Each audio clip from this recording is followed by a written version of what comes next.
close this here. Get my camera back on. There we go. All right.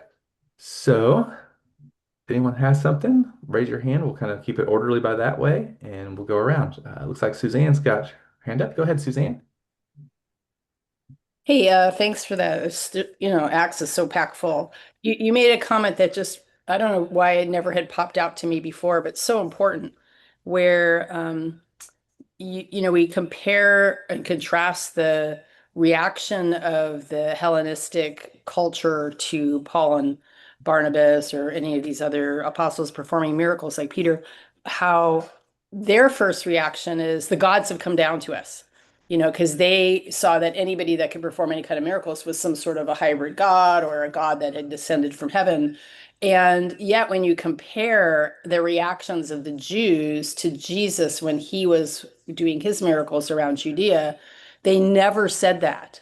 They didn't say, oh my gosh, God must have been incarnated and came down to us, and now God is living among us. I mean, that's what the Trinity is all about, and that's what, most of Christianity teaches. Yet, when we see how people reacted to Jesus, they said, wow, look at how amazing it is that God gave these powers to a man.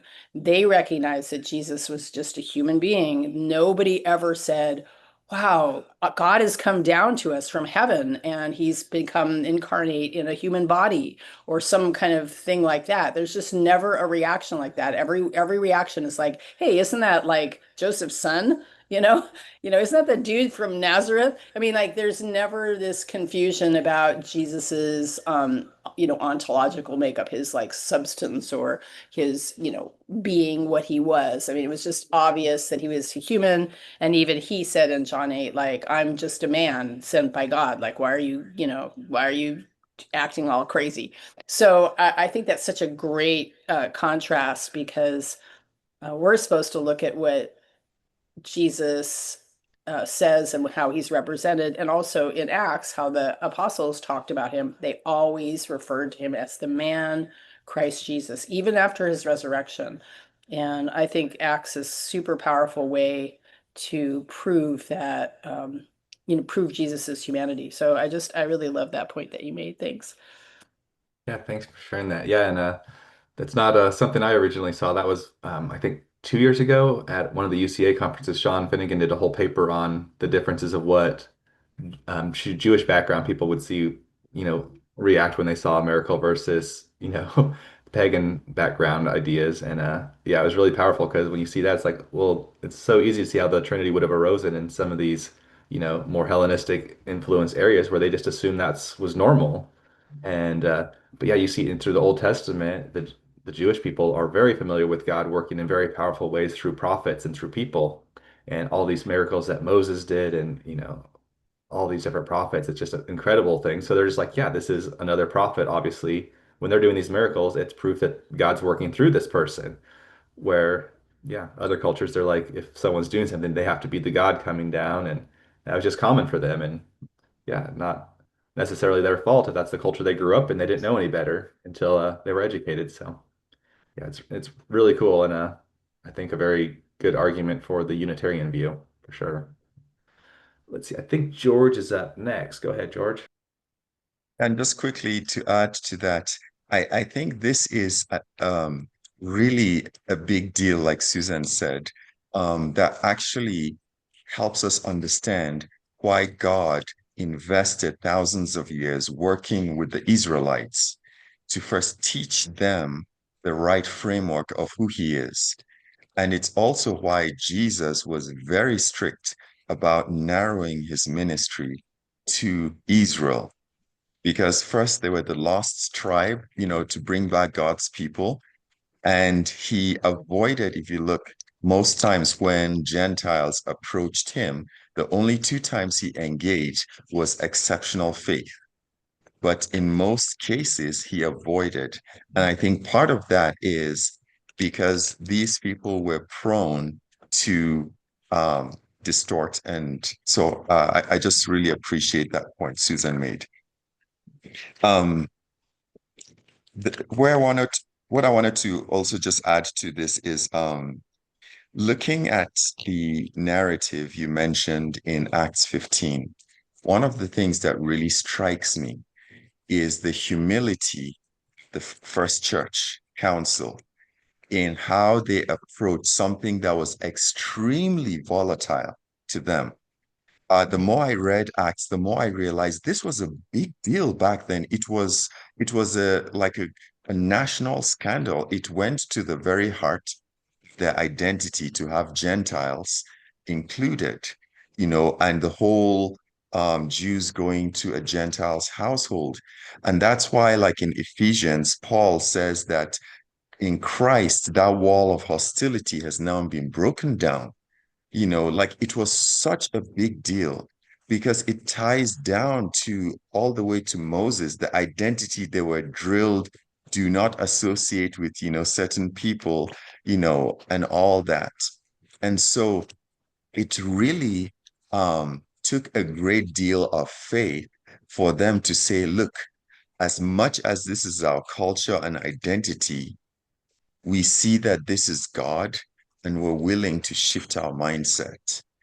And what I just find really touching about it is not only how they humbly, no one asserted authority. The passage says that both the apostles, the elders, and leaders all consulted.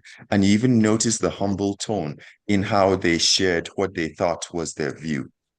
Contrast that to later so-called church councils by Gentiles who then just, I mean, I put together a bunch of declaration. Can you stop that, please? Um, from various church councils. And one of the things that struck me was the hubris and arrogance with which they worded a lot of the creedal councils. They say, "Oh, we, the Holy Council, by our authority." I mean, there is just this very weird tone in which the church councils, that is a contrast to what we see in the Bible, how the first council was so humble and just open to bring people that they were uncomfortable with into God's kingdom. And um, one of the things I saw is um, while the Jerusalem Council opened their arms to the Gentiles, the Council of Nicaea and several others afterwards actually cursed and banished the Jews from fellowship. I mean, just such ungodly spirit by which, what we're being told is the church today that is holy and all that, like just the very opposite of the spirit of Christ. And so it's really very striking.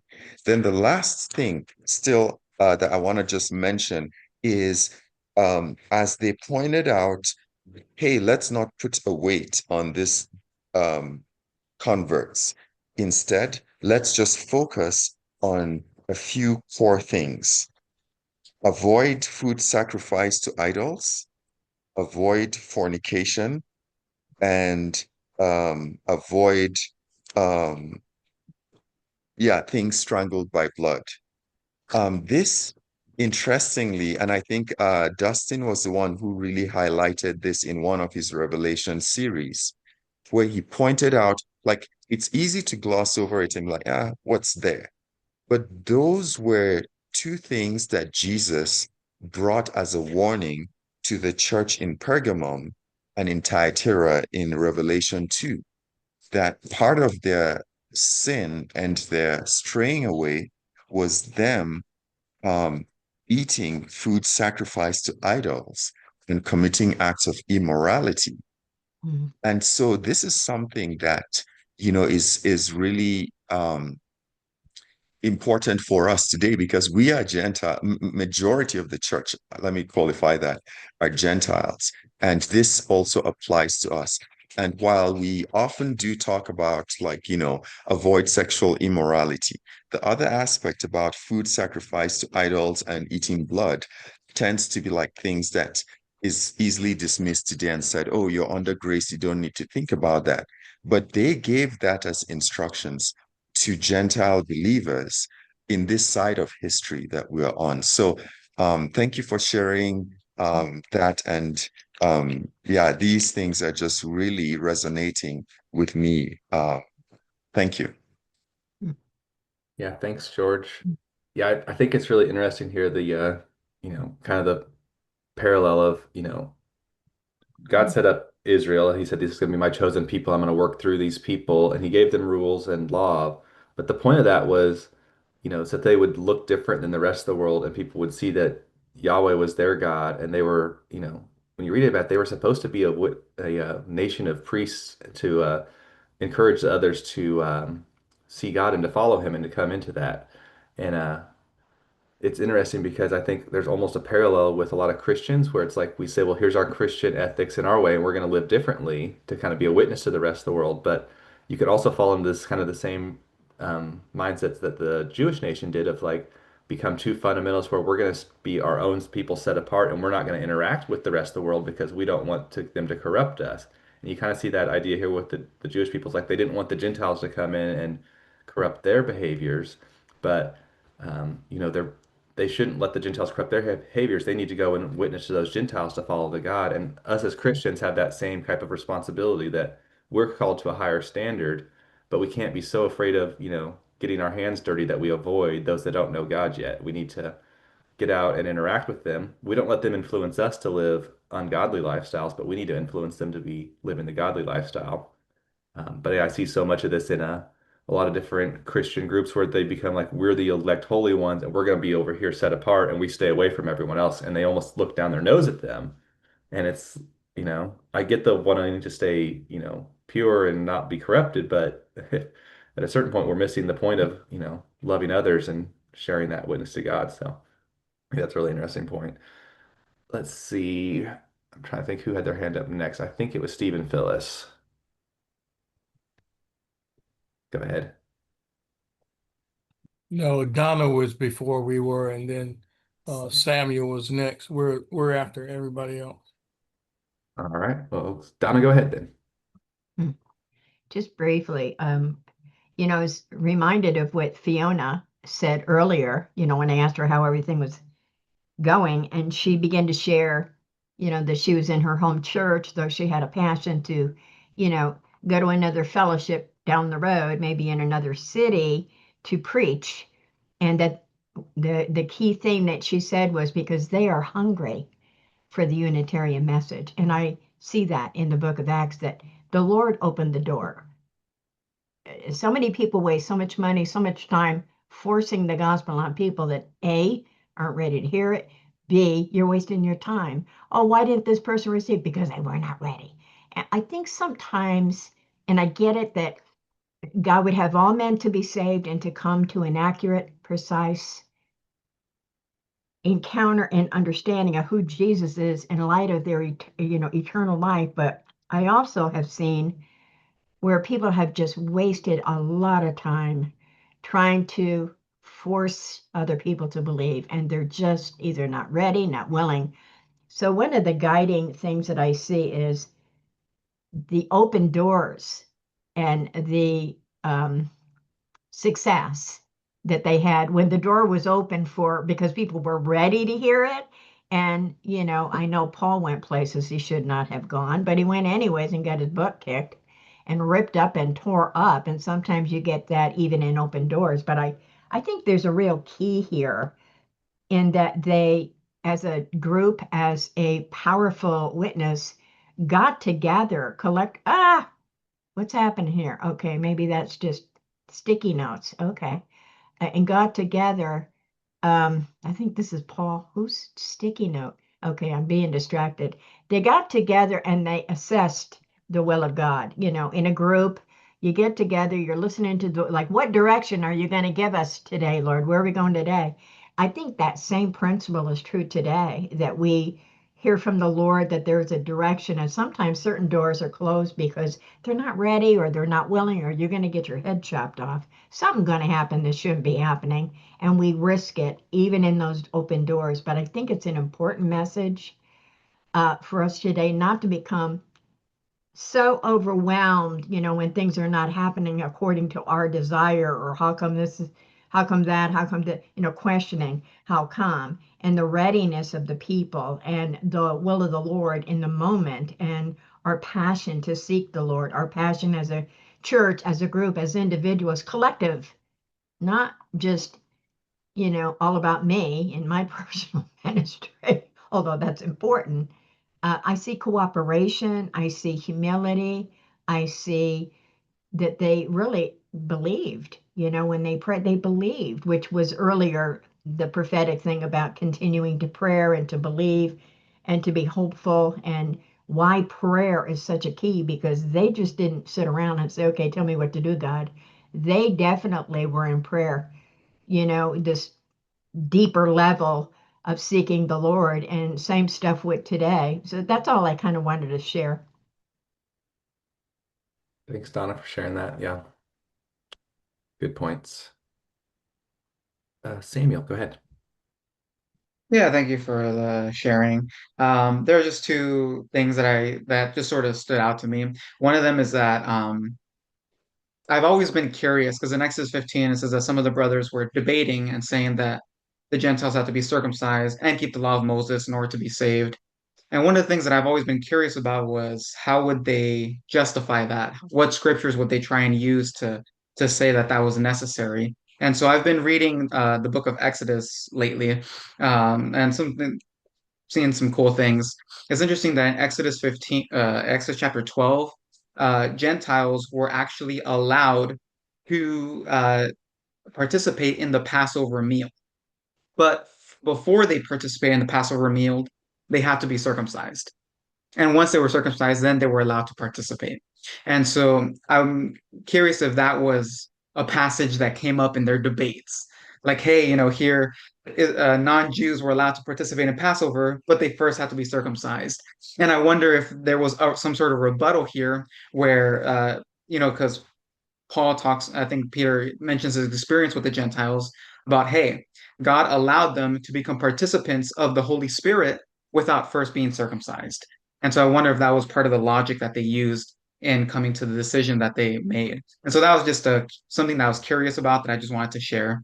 And then the second thing was in Acts 14, where you have the miracle and then the Gentile reaction to the miracle. It's interesting that in Acts 14:15, I believe, yeah, it says, and saying, men, why are you doing these things? We are also men of the same nature as you. And so it's interesting that in Paul's mind, to be of the same nature as you, to be of a human nature, means that you are not of divine nature. And so for him, it wasn't that those two could coexist. It was to be of one was to not be of the other.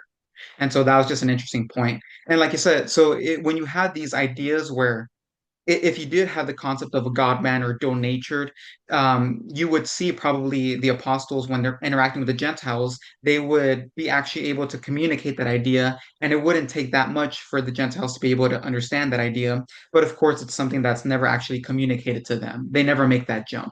So those are just 2 points that stood out to me. Yeah, thank you. Thanks, Samuel. Yeah, really good points. That's definitely something to consider and think about for sure. So, let's see, Steve and Phyllis, go ahead. Hi.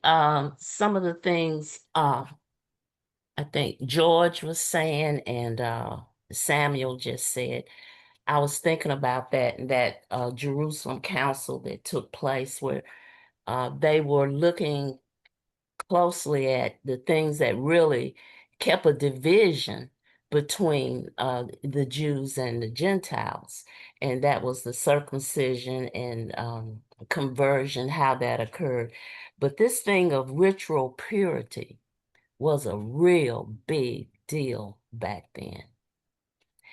And when they were shown, and this is where you can really see after the giving of the gift of the Spirit and the discernment to look at this and see past where when it says that when Moses was there, one greater than Moses is now here, Jesus. and how it elevated and took them. It didn't discontinue, it just took it much further. This thing of ritual impurity, this was a big deal between the Jews and the Gentiles. I mean, we talked in almost 2,000 years of indoctrination. And how could the church grow unless the Spirit come into this to where at least they could fraternize? You know, if your food was different, the whole culture was different, you weren't even supposed to touch them. Uh, it was a big deal. And so when they were told in those verses, what was it, 23 to 33, of what the basic things that needed to be done, those were showing them and allowing them to fraternize together. And I think if we go over to the book of what, Paul's book, Galatians, it really comes out in the book of Galatians. Remember how Peter, he would eat with them until the Jews came, and then he would separate himself. And but those basic things that they told them to do, so the new Gentiles coming in wouldn't just be so overwhelmed by things. That allowed them to even be around each other and sit down and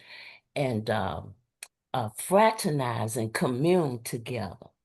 It's so basic. Now I've heard people say, oh, that's all they had to do. They didn't have to worry about, but it didn't say, okay, as long as you do that, but you can go out here and kill, steal, and all of it. No, you know, it was it was just part of bringing this togetherness, making it possible. Because just think, y'all, 2,000 years of hearing this and believing this was it. And then all of a sudden, you got to look at it a different way. And it was such a wonderful, when Peter said, look, this is what I saw when they told me about going to Cornelius. And God told him, what I say is clean is clean. And so you can just see how that it seems so basic, but that was a powerful thing that occurred there. This book is just packed. And what I love about it, Luke gives he got a lot of his information and put it all together in a beautiful and a historical way. And then to be able to go and not hear about Paul from Luke, but to see Paul's firsthand experience over in his epistles, it just brings a richness and a fullness to it. When you really just think about some of these things, it's huge. And just one of the things that kind of stood out to me is that Christianity was not a thing at that point in time. It was the follower Jews believing in Jesus as the Messiah, and that uh, he could forgive sins. The Jews only felt that only God could forgive sins. And when Paul was preaching this, the Jews felt that, hey, look, that's blasphemy, and we should stone him to death. And they rose up against him, and they did try to kill him, because of what the new teaching was coming from Paul, that sins could be forgiven by the Messiah, which the Jews thought that only through God sins could be forgiven. Thanks, Steve. Thanks, Phyllis. Appreciate your thoughts. Daniel, go ahead.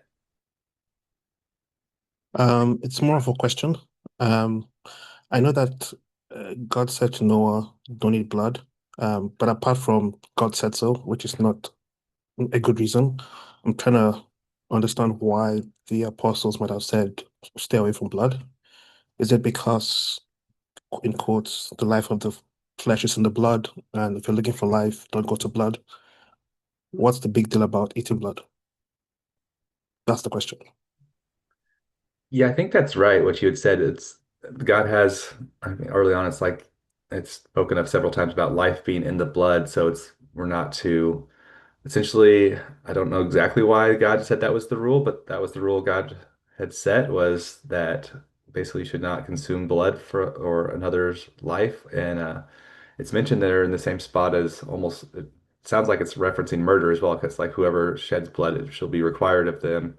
So it seems to be a big deal. I haven't been able to study enough to figure out exactly why, the thing was, other than it seems to be something like God was valuing life and it being important, and He wants that to be considered whenever an animal's being consumed, that this is a life that's being consumed. It's the best I can grasp on. So I don't have a very clear answer for you, other than it does seem like God said, "This is my rule and what I've created things to be, and I expect people to abide by it." Which I know some people don't like the "I said so" thing, but that's Yeah, the yeah, yeah. Don't get me wrong. Yeah, said so is in quote good enough in principle, but I'm just trying to understand why, if there's an option. The best I could come up with was if you want life, don't go to blood, go to him directly. But in the same vein, question-wise, it says avoid things strangled. Is that because strangled means the blood is present, or is yes. there an oxygen problem? Yeah, I think it's because when an animal is strangled, the blood would remain in the animal, where Yeah. if they were to slaughter it like they typically would, the blood would, and even like modern ways people butcher, they drain the blood as part of the process. Not trying to be too graphic, but yeah, that's, typically the first thing when an animal is butchered is to get all the blood out of it as quick as possible. Okay, so again, a side question then.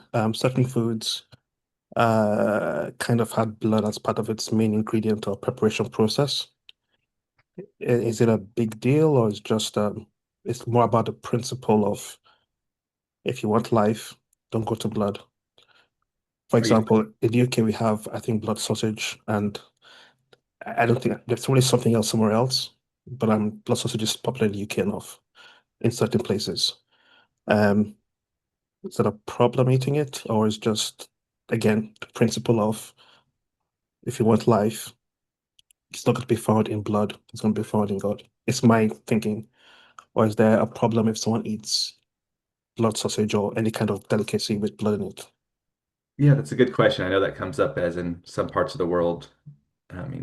Obviously, I think it's a lot of the countries where there's not a lot of food, so you don't want to waste anything. So blood is a common just food source, but um, I don't know that I can give a definitive answer other than it seems like at least the early apostles thought it was a big deal and something that should be avoided.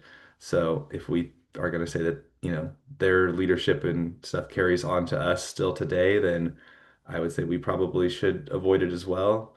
Unless we can, find that there's some place where God's like saying, it's fine now, go ahead, which I don't think I've seen in scripture. So I guess my personal thing would be to avoid it unless, it's just not a way to. But um, Okay, one last point. Uh, so I can't remember. I think it was verse 8 of chapter 14, something on the lines of, again, if I'm reading, presuming my understanding of how I'm taking what was said, it said, it seemed to us to not trouble the Gentiles with things we cannot ourselves do. However, these are certain things you should not do because if you don't do them, you'll do well. I.e., it's not really a commandment, a rule per se. For example, I could say, if I had kids, I would say, um, don't play in that neighborhood. It's not really a bad thing, but just avoid it. Or not even a good example. I don't know. The point is, it's not necessarily a bad thing, but just avoid it. Because when you avoid it, you'll be in a place where you're in a good position. Something like that. possible. It seems like just the way they've lumped these together, it seems like, all throughout the New Testament, like idolatry is pretty, as well as Old Testament, pretty well expressly forbidden. Like that's the big no-no is don't have other gods, like back to commandment one. And then, you know, um, adultery and all the, sexual problems seems to be, I think it's all lumped together there. It's like basically, have the proper, godly sexual ethics.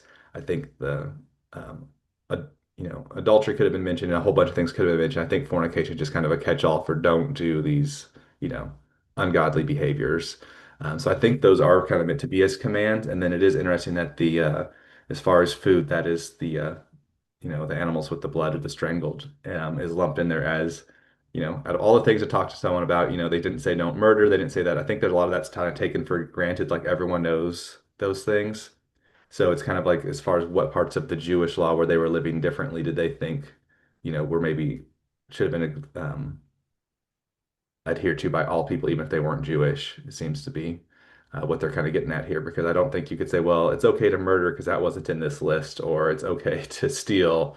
Like those were just taken for granted. Like don't do that. But some of these other things Yeah. that were like considered okay to Gentiles that no Jewish person would have ever thought to do. It's kind of like it seems like they're basically like saying what part of the Jewish law is actually, to be part of God's family, what parts are really essential to follow God, and what parts are more just our traditions of, keeping our nation separate and holy and being a witness and, kind of these customs that were meant to help the Jewish people think in a different way than the rest of the world.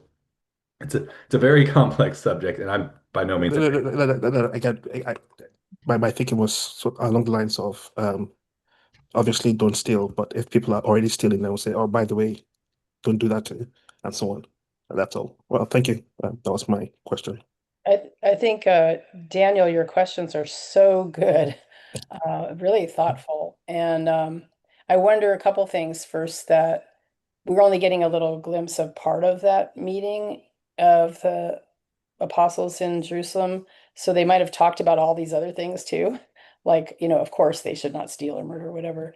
But I'm also thinking about Paul saying, that an idol is nothing and food sacrifice. Thank you. I was literally going to quote that, but I thought I was talking too much, so Yeah, I yeah. shut up. So I'm thinking, yeah, because I'm thinking of blood pudding, and I'm like, okay, so there's certain foods that have blood in them, but that's probably blood that's been added in after an animal has been drained of its blood, right? Yeah, So I think that the the focus of the Noahic, the law that was given, the commands that were given to Noah about pouring out blood because the life is in the blood of the animal. It's a sign of acknowledging that, foreshadowing Jesus and sacrificial system. But yeah, so I mean, Paul basically says everyone should just use their own conscience. So I yeah, think that's kind of where that comes in. Like, if your conscience says it's okay to eat blood pudding, then that's fine, I guess. And if your conscience tells you that the food is unclean, then you should follow what your conscience, because Paul said whatever is not done out of faith is sin. So, that's the only other factor I could share with that. But yeah, I agree with you. Like, they didn't make these as commands the way they worded it. We didn't we command the Gentiles to do this and that. It's just like we think if they follow these things, they'll do well.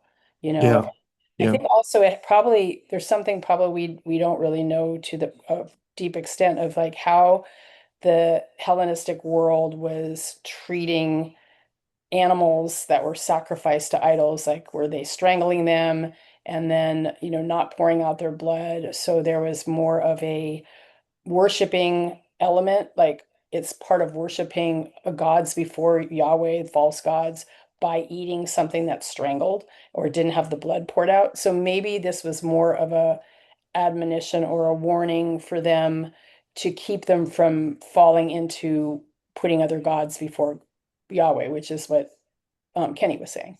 That it was more about making sure that you worship him and him alone as God. So again, those are like factors. We're not there, so we don't know exactly what the deal was. But great questions.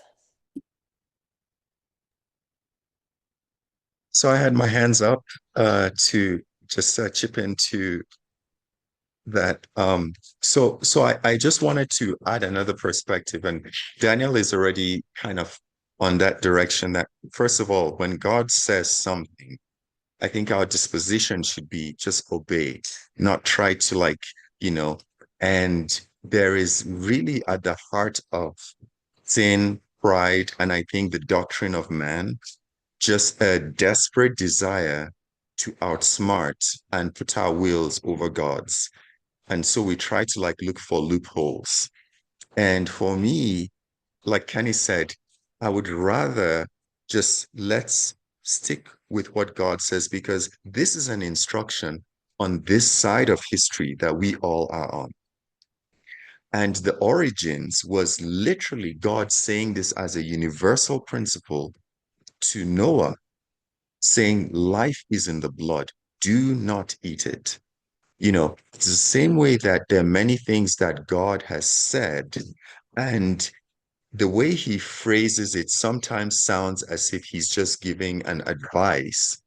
But when we stray from it, there is a lot of consequence that comes, and I realize that God doesn't always force or assert what he wants us to do. He tells us plainly, and then if we choose to disobey, we then live in a world damaged by that. And so, like the issue of eating with blood in it, I think it goes beyond just the Gentile practice. Just yesterday, I was reading First Samuel, and there was this part where Saul had told the people that they had to fast, and they were fighting. And right after the battle, they were so hungry that they started just devouring animals with the blood in it.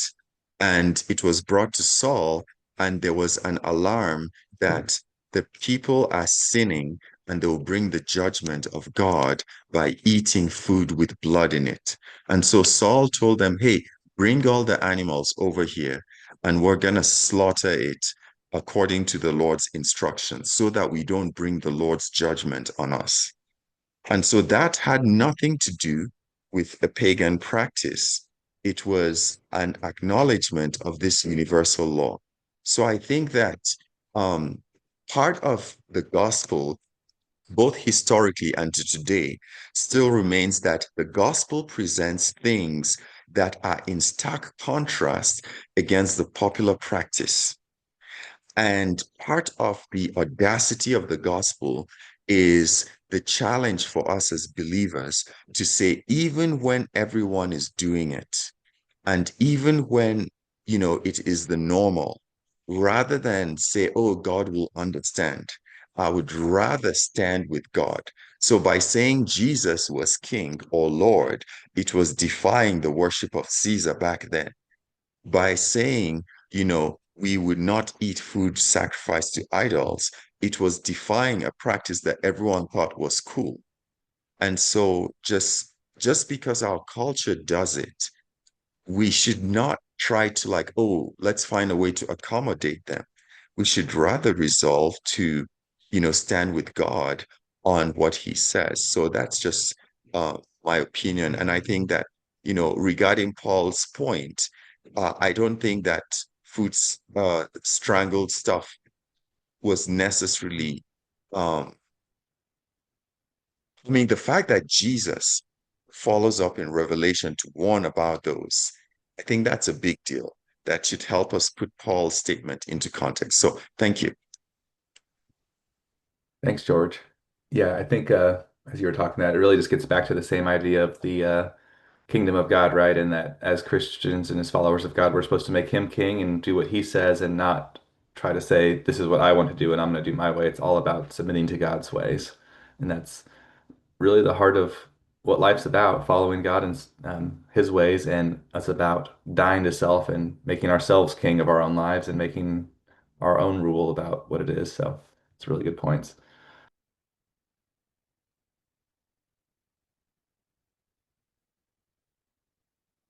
Oops, sorry. We'll go to Paul next, and then we'll close out the recording, and then we'll anyone else that wants to stick around and just continue to share, will stay on. Go ahead, Paul. So thank you very much for that teaching, for going through Acts like that. It's such a great part of the Bible, and there's so much to take away from it. It's always welcome. So thank you. I was just reflecting more on what Daniel was saying and what George and others were saying, and yeah, I mean, one thing I think is that with regards to what the apostles advised there for the Gentiles, I mean, first of all, the Gentiles, they didn't get the Old Testament like we've got it today. I mean, that was the Jews that had that. But as we know, Paul does teach that all scripture is good for learning from, and for building up. So it is good that we've got it. However, it also introduces some confusion because, as we know, the Old Testament does have a lot of laws and regulations and so on. And it says there that in parts of the Bible, it says that the the the punishment for somebody who knows what's commanded and doesn't do it is harsher than somebody who doesn't know what's commanded and does it.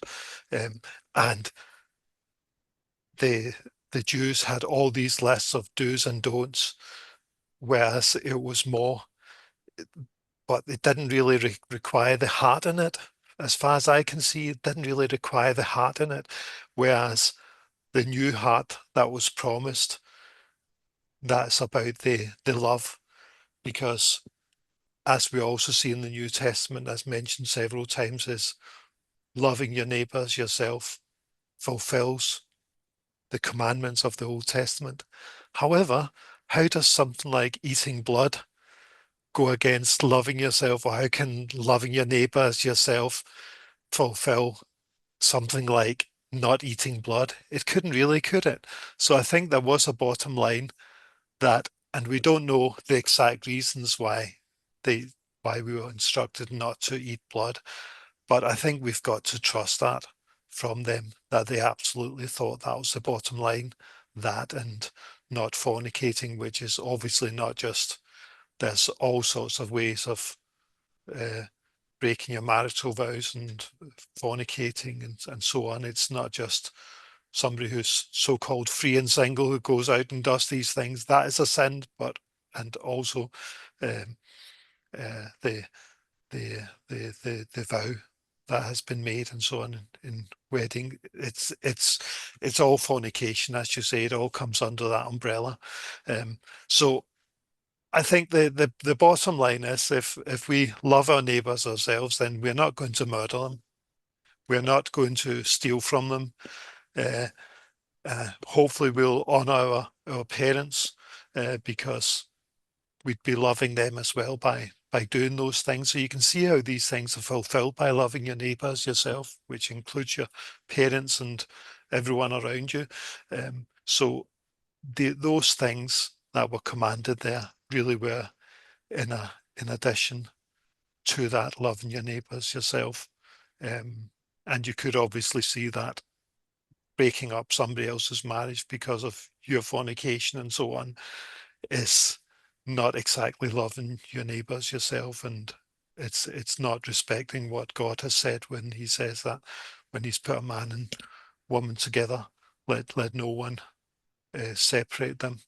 They become one. So those were just my thoughts there, Daniel, as you were covering those things and as others were adding. And I think that we do have to keep in mind that we have got the Old Testament and it's fantastic for learning from and history and all these things.